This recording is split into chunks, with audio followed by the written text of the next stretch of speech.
I pretended to be asleep the whole time. I woke up in the middle of the night to the sound of my roommate fooling around with another guy. My roommate was someone who would describe himself as introverted, socially awkward, unattractive, alone, etc. Since the beginning of our roommate relationship, I had never seen him show an interest in dating anyone. On the rare occasions when he was willing to go out with me, he would usually avoid interacting with the opposite sex. I always assumed he was just shy, which he was, but it never occurred to me that he might be attracted to guys. Back to my dorm. I was pretending to be asleep because I didn't really know how to respond in that situation, or how my roommate would feel if he got caught in the act. This was uncharted territory. As silly as it sounds, I didn't want to assume my roommate was openly gay or bi just because he was low-key, hooking up with a random guy right next to me, so I reacted by not reacting at all.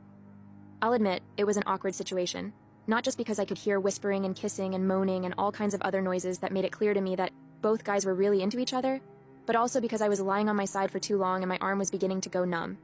I was forced to switch sides and face the action, but my eyes were still closed. At that moment, I heard one of them whisper, "Bro, I thought your roommate was like, I don't know, Asian?" I suddenly opened my eyes and noticed two random naked guys in my roommate's bed. Both of them were too high and horny to realize they were in the wrong dorm until it was too late. If the two of them didn't whisper the whole time, I probably would have realized sooner that none of them sounded like my roommate.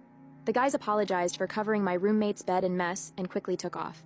I changed the sheets and cleaned up before my actual roommate returned to his bed in the early hours of the morning, after apparently working most of the night. He wasn't pleased when I explained to him what happened. I never forgot to lock my dorm since that night, and my roommate is still reminding me that I owe him brand new bed sheets.